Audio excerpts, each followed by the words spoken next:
उत्तर प्रदेश के बुलंदशहर में जन्मे श्री बलराम अग्रवाल जी ने साहित्य की अनेक विधाओं में सृजन कार्य किया है।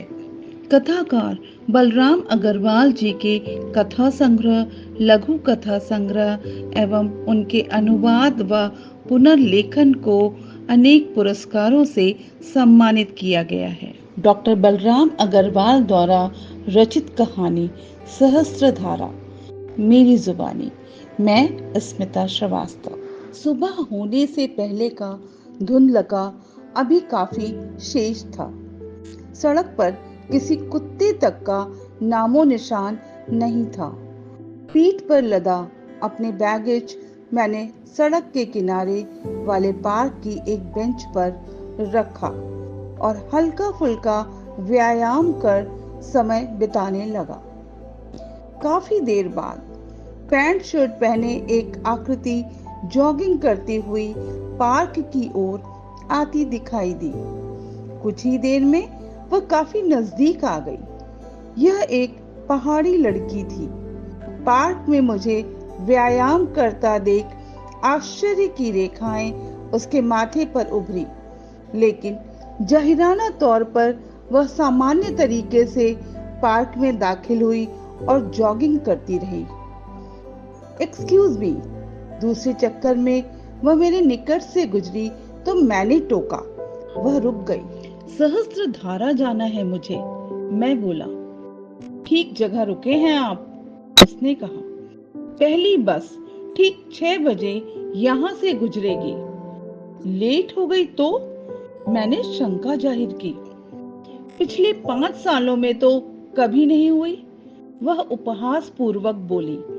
यानी कि पिछले 5 सालों से आप लगातार यहाँ जॉगिंग करने आ रही हैं? मैंने पूछा। मतलब? मेरी बात पर उसका चेहरा एकदम से गर्म हो गया। नाराज मत होइए, मैं बोला।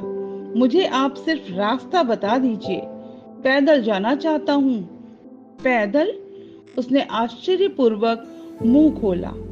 शक्ल सूरत से तो तुम घुमक्कड़ नजर नहीं आते हो। तब? मैंने पूछा। सच बता दूं? हाँ, नहीं, आपकी तरह नकचढ़ा नहीं हूं मैं। उठाई गिर। मेरी बात को सुनते ही वह थोड़ा हंसकर बोली।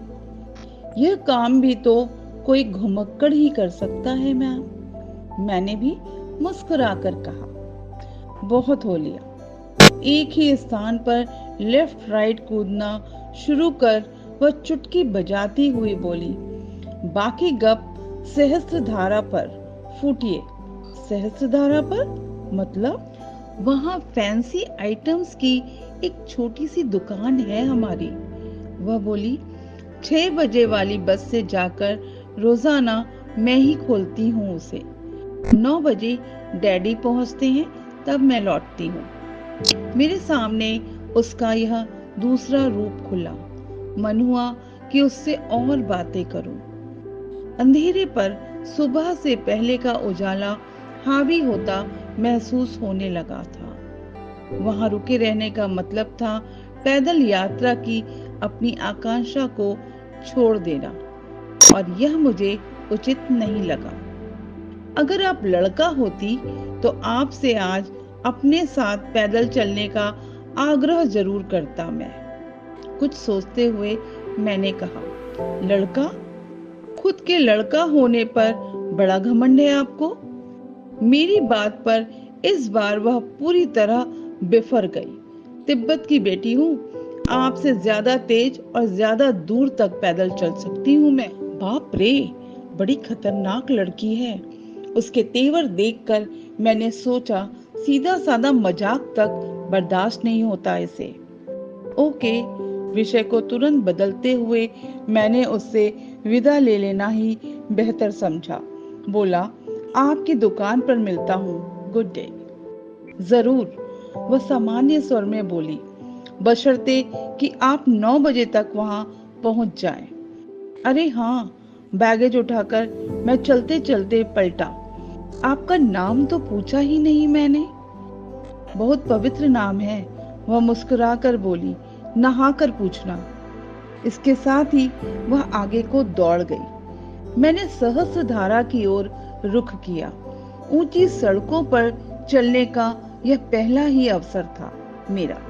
सूरज निकलने से पहले तक तो फिर भी कुछ राहत रही। उसके बाद धूप चुभने लगी।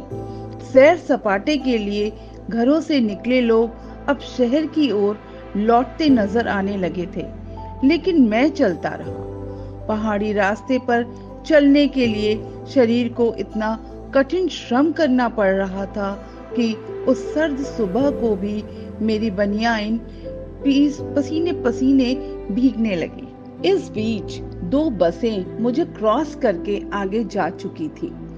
मेरी अगर यही रफ्तार रही तो 9 क्या 10 बजे तक भी सहस्त्रधारा नहीं पहुंच पाऊंगा, मैंने सोचा, और जहां तक पहुंच गया था सड़क के किनारे वहीं पर अपना बैगेज टिका दिया। कुछ देर इंतजार के बाद पीछे से आवाज आई।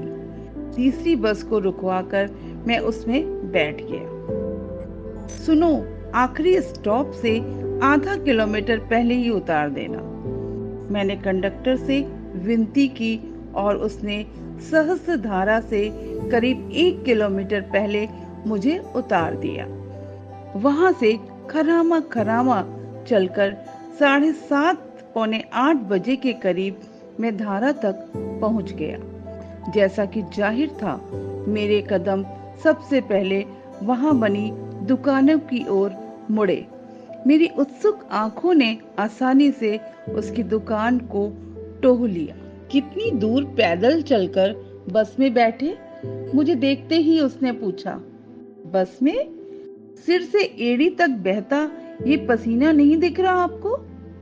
होता है, पहाड़ी रास्तों पर ऐसा ही होता है। वह बोली, कोई बात नहीं, जब तक ना चढ़ो तभी तक रहती है पहाड़ पर चढ़ने की ललक। कमाल हो, सो तो हूँ, वह बोली। ऐसा करो, उधर जाकर पहले नहा लो। बाहर और भीतर दोनों तरफ का मैल धो डालेगी। बड़ी पवित्र धारा है ये। बाहर भीतर के मैल से मतलब? पसीना और थकान, और क्या, वह बोली। अब तो बता दो अपना नाम, मैं विनय पूर्वक बोला।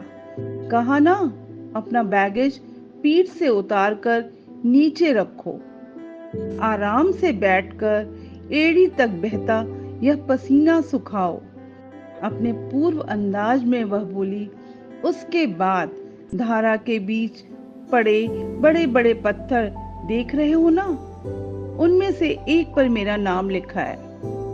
नाम ढूंढने के बहाने नहाना भी हो जाएगा। क्यों? कमाल थी वह लड़की। या तो उसके पास गुस्सा था या उपहास। मैं बार बार उसकी उपहास भरी बातों से अंदर तक छिल जाता, फिर भी सौम्यता और सरलता के आकर्षण में बंधा कुछ नहीं कह पाता। अच्छा छोड़ो, सहज होकर मैं पुनः बोला। कितने भाई बहन हैं आप? हम? मैं तो अकेली ही अपने भाई भी हूँ, बहन भी। इस बार वह धीरे से बोली। सॉरी, कोई बात नहीं आप। हम तो बहुत हैं, साथ में सबसे छोटा हूँ। बहनें कितनी हैं? उसने तपाक से पूछा। सिर्फ एक। आप जैसी ही होगी, I mean naughty and beautiful.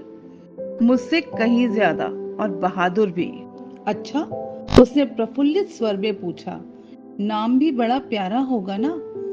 क्या है भला? वही तो पूछ रहा हूँ सुबह से।